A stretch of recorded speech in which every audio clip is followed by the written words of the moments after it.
How you guys love to gamble. That auction that we had was pretty crazy.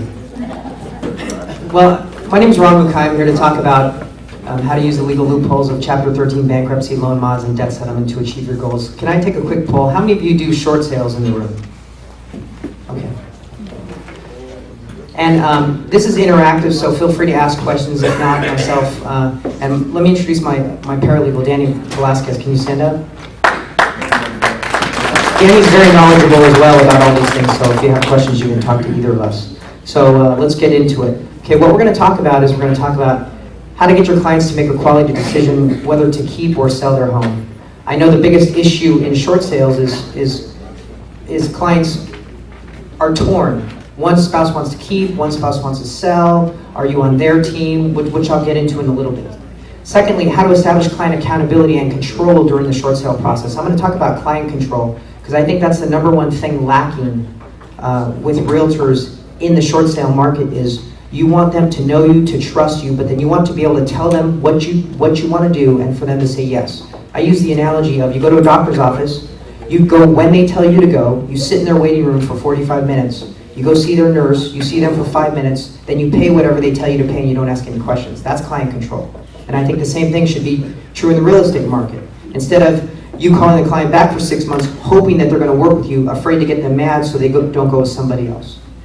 And then the third thing, how to deal with an indecisive client and a client that doesn't trust you. So real quick about me, I've been practicing since 1994. I'm a real estate developer. I've developed some commercial real estate in the LA area. I'm also a broker, even though I don't practice. I'm a business owner. I own successful businesses and failed businesses, and I say that because I think you learn the biggest lessons in life when you lose money. And hopefully it's not your own money when you lose it. But I'm married with 2 kids, 4 and 7. I'm real involved in my church, and I do jiu-jitsu as a hobby, just like Giuseppe does jiu-jitsu. About Beverly Hills Law, we have 2 offices in Beverly Hills, obviously, and in East LA. We do all kinds of law, including real estate, business, corporate, insurance, DRE representation, if you ever have problems, God forbid, with the DRE, personal injury, bankruptcy, loan mods, debt settlement, and credit repair. Okay, here's the goal. To get the clients to make the best realistic decision for their family in the correct order, in a timely manner, given their particular circumstances. What their credit score is, what their cash flow is, what their risk tolerance is, and to make each client a raving fan. Now, I want that client to be a raving fan whether you get the transaction and you do the short sale or whether they ultimately get to keep their house. Because even if they keep their house and they're your raving fan, what are they going to do? They're going to refer family and friends. Okay, here's the challenges. The clients are ruled. Now, I don't pretend to be a realtor, but I deal with realtors every day, all day. I talk to clients all day, and this is what I see in my experience. The clients are ruled by emotion, fear, guilt, false hope. The spouses aren't on the same page. That's why whenever I talk to the husband and wife, I'm talking to the husband, but I look at the wife, because the wife's face tells it all. You know, you're the guy that refied our house at the top of the market. You're the guy that invested in all these bad deals. I hate you, okay? They're in denial and they're making horrible money decisions. You know, most people are well-intentioned, but they just don't have the fundamentals of how to make a good money decision. Or they refuse to make a decision and they constantly change their minds. Yeah, I want a short sale. Oh no, I talked to my friend and he said that I should do this. Or they're calling you at the last minute. They have unrealistic expectations. Or they have no plan, they're waiting for a miracle. How many of you know clients that they just stick their head in the sand and you're like, listen, your sale date's coming up, you have an NOD, so you do the math, your sale date's in 5 months or 4 months. You better do something about this now. Don't call me a week before. And Danny will attest, we get calls all the time. Hey, my sale date's Tuesday. Well, you're calling me on a Thursday. So, okay, here's the tools. Loan mods, bankruptcies, Chapter 7s and 13s, debt settlement, lawsuits, and other. And I say other because there's all these crazy things going out there, like, you know, the MERS thing where you're trying to tell the bank that they don't own title. You know, a general rule is if it's too good to be true, it's probably not true. And if anybody's trying to fast talk you, one of my fundamentals is if I don't understand it, I don't do it. So anybody, whether they're a lawyer or whoever they are, real estate company, and they're trying to talk into some fancy scheme and you don't understand it, don't do it because it probably doesn't work. Okay, what's a loan mod? A loan mod is basically getting better terms on your existing loan from your same lender. It's not a refinance, it's not a consolidation, you're not merging your first and your second. The first point, the bank is not your friend. The bank is a creditor whom you owe money to. And when you talk to that creditor, remember that they're not acting in your best interest, they're acting in their own best interest. We talk to clients all the time, you know what? I've been with Bank of America 20 years and blah, blah, blah. And guess what? Bank of America doesn't care. Bank of America cares that you're 5 months late on your mortgage, and when they say, hey, just send me all of your documents, what they're trying to do is they're trying to create a paper trail to either give you a loan mod if you meet their guidelines, or to deny you a loan mod and commence with foreclosure. So no matter how nice the people are on the phone, remember they are not your friend. We already talked about working with your existing lender to modify the terms. It's based on ratios and hardship, in quotes. Because, and I say in quotes, because these ratios, some are complicated, some aren't too complicated, but I'll give you an analogy. It's like if I said, hey, run the race, and at the end of the race you get a prize, it's a loan modification. But I'm not going to tell you the rules, and I'm not going to tell you the boundaries. Do not break the rules, do not step out of bounds, otherwise you're automatically disqualified forever. But good luck. That's what a loan modification is like. And you know, it's not that all of you are not smart, intelligent people, or your clients are not. It's just, it's a very specialized thing, and people think it's based on emotion. It's not based on emotion, it's based on numbers. And it's the numbers only the bank knows, or people that do this all the time, and that's why it's important to talk to somebody who knows what they're doing before they start talking to the bank. Because you can't put it back in the box after you've given them all your tax returns and given them all your numbers if they're not correct. And I say hardship because it doesn't matter what your definition of a hardship is or what your client's definition of a hardship is. It matters what the bank's definition of a hardship is. So many people think, oh, I make too much money, or oh, this or oh, that. That's why ask. And we'll offer a free consultation at the end. And that's why we give these free consultations, because I would hate for somebody to make a bad money decision and potentially jeopardize their home because they're afraid to pay a lawyer, you know, a couple bucks to meet. So we don't charge a couple bucks to meet. There's government versus traditional programs.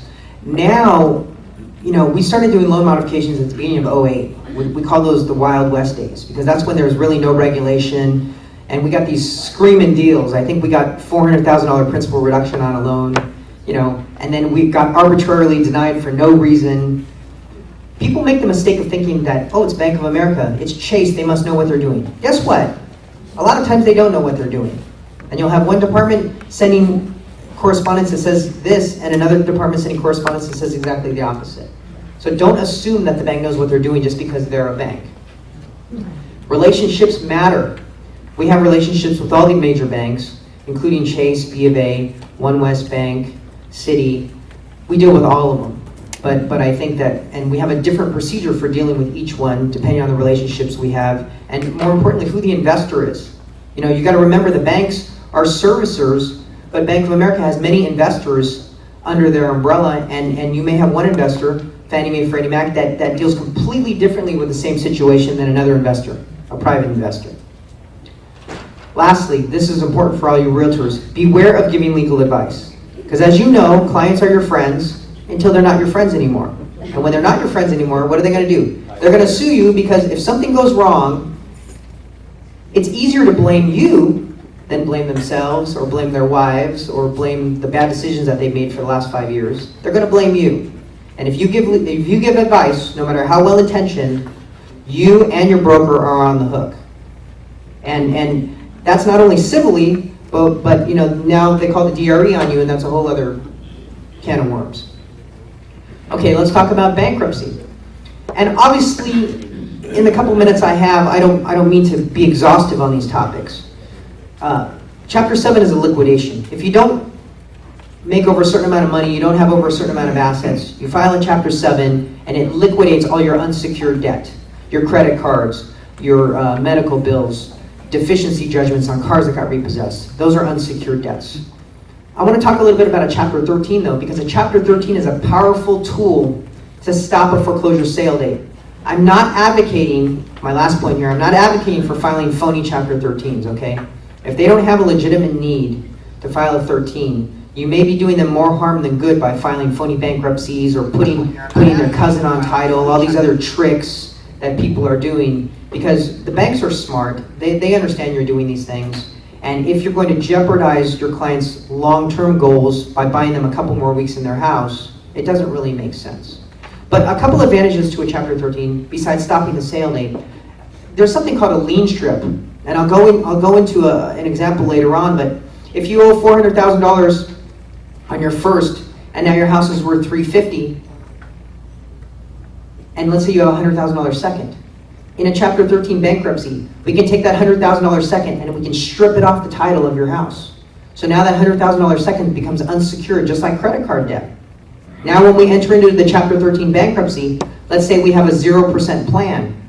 So instead of paying minimum payments forever on that $100,000 in debt, compounded interest at 24%, we're paying that debt off for $100 a month with no interest for 5 years. And after you pay $100 a month for 5 years, that whole $100,000 goes away. That's called a lien strip on a Chapter 13 bankruptcy. Now, obviously the devil's in the details, but there's very powerful tools out there through a Chapter 13 bankruptcy. You can do a cram down. A cram down is, well, you know, I have a Lexus and I owe $25,000 on it, but now the car's only worth $15,000. Well, we can cram that loan down from $25,000 to $15,000 under a Chapter 13 bankruptcy. That's pretty good. And then the planned payment. The planned payment in a Chapter 13 bankruptcy is not based on how much money you owe, it's based on your ability to pay. So let's say, you know, Joe and Sally make $10,000 a month, and after you pay your mortgage, and after you pay for the kids' school, and your medical insurance, and food, and blah, blah, blah, blah, blah, you have $350 left over. It doesn't matter if you have 50 grand in debt, 150 grand in debt, or 250 in debt. If you have $350 left over, guess what your planned payment is? $350. So you pay $350 for either 3 years or 5 years, depending on which bracket you fit into. And at the end of those 5 years, after you pay the $350 a month, all the rest of your debt goes away, gets discharged in a Chapter 13 bankruptcy. Now, I don't sugarcoat it. A bankruptcy is a bankruptcy, okay? People try to minimize it. Hey, a bankruptcy isn't a bankruptcy. But if you're hopelessly leveraged and your debt-to-income ratio is 85%, who's going to lend you money anyways? You know, so I look at this realistically with clients. If your credit's already shot, or you're never going to dig yourself out of the hole, you know, it's like a Band-Aid. It's going to hurt, but you just rip it off, you cry for a bit, and then you move on. That's how I look at a bankruptcy. Debt settlement. Debt settlement is settling delinquent, non-secured debt. Delinquent means late. Non-secured is, like I said, credit cards, medical bills, deficiency judgments on cars that were repossessed. Why can you only settle late debt? Because if you're current on the debt, they have no incentive to settle. If you're paying your minimum payment faithfully at 24% compounded interest, why would I give you a break? That's the best business decision ever for me as Visa, getting 24% compounded money monthly for, until the year 2044. You ever look at your credit card statements and it says, if you pay the minimum payment, you will pay this bill off in 17 years and 3 months.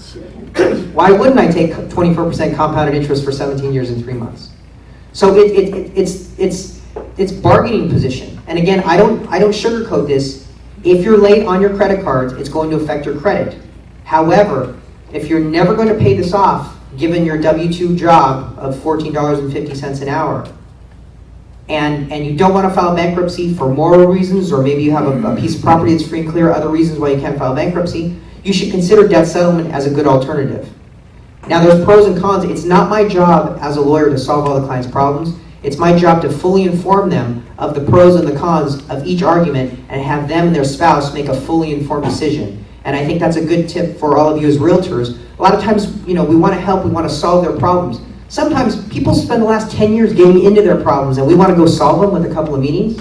We're not going to be able to. But what we can do is we can give them good advice so that they go into that next season of their life with their eyes wide open and they're accountable for their own decisions. And we'll get into the short sale process in a second. Okay, lawsuits. Real quick. You work it out or you sue them. We don't sue people for fun because lawsuits cost money and nobody likes to pay for a lawsuit. I already talked about it. Beware if it's too good to be true. Don't step into the alley unless you want to fight. You know, if you want to go fight with the bank, remember, there's a whole cadre of high-priced lawyers that would love nothing more than to bill Bank of America $450 an hour to fight with you. So before you step in the alley and fight with Bank of America, be prepared for a fight. They're not just going to roll over and give you money. Don't be mean. This is a great lesson in life. Even if they're 100% wrong and they're all jerks, don't be mean. IndyMac, they are mean, rotten, nasty people. I apologize if there's any IndyMac representatives in the room. And they will foreclose on you faster than you can blink, okay? And they don't care if you're a little old lady in a wheelchair with one arm. They're going to foreclose on you. But by being nice, by developing the relationships we've built, I think we've sued them 10 times, and we've probably gotten 9 out of 10 great loan modifications in a lawsuit, because we're nice. Okay, case study. Lance and Lori Smith bought the home for $450. This may be familiar to a lot of you. They got a 360 first at 6.5%, 90 grand on the second, which they've stopped paying a long time ago. Now the house is worth $340. They're both working, but they're making less money. Maybe a furlough day, maybe no overtime. They're late, and their sale date's looming. $40,000 in credit cards, they're making the minimum payment, and of course they're worried about their credit. That's why they're making the minimum payments. 2 cars, one's hopelessly upside down. Okay, their extended family's willing to help, which is evidenced by the fact that they probably borrowed money from them. They may want to save their house, they may want a short sale. They're confused, they're scared. You want the listing. Okay, but you've been meeting with them for 4 months and there's no results because they keep going back and forth. Okay, how do you win their trust? How do you meet their goals? How do you meet your goals? How do you not waste your time? And I'm not suggesting that you only deal with people that you're going to make money off of. I'm not suggesting that at all. What I'm suggesting is you make clients make a quality decision whether they want to work with you or not, and if they don't, that's okay, because you're there to add value to their life. But you're not there to talk to them 10 times about the same thing. I've talked to clients before and said, look, I'm not going to meet with you again about the same thing because we've already discussed it. You need to go home, talk to your wife, and then you need to tell me what you want to do, and then I'm going to help you do that. I think that's fair. Okay, let's talk about the team concept. It's working with a team of trusted advisors. And I think for me, this was a revelation in dealing with a lot of realtors, because realtors, you want to earn their trust, but there's certain things that you as a realtor cannot tell them. You can't say, listen, you need to short sale your house now, and if you don't, you're going to be foreclosed, and quit talking to me about the same thing, because that's too self-serving. Then they say, oh, you just want to take my house. I don't want to work with you. You're not tickling my ear telling me what you want to hear. We as lawyers, though, can be a little more direct, because we're not telling them, oh, I have nothing to gain by telling them short sale your house. In fact, it'd be better for me if they don't short sale their house and let me do a loan modification.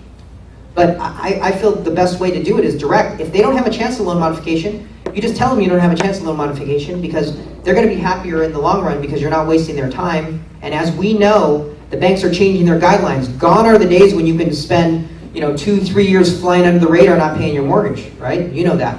Foreclosure is coming. So what they do now is they code everything. So you have 1 shot, maybe 2 shots at a loan mod, and if you don't act in a timely manner, then it's straight to short sale. And if you don't use a qualified agent in a short sale and get some offers on the table, guess what? That short sale door closes, and what's your option? Foreclosure.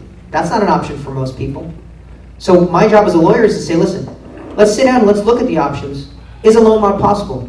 Who's your investor? How late are you? What's your cash flow look like? What do your bank statements look like? Yes, a loan mod is possible, or no, it's not. Here's your chances.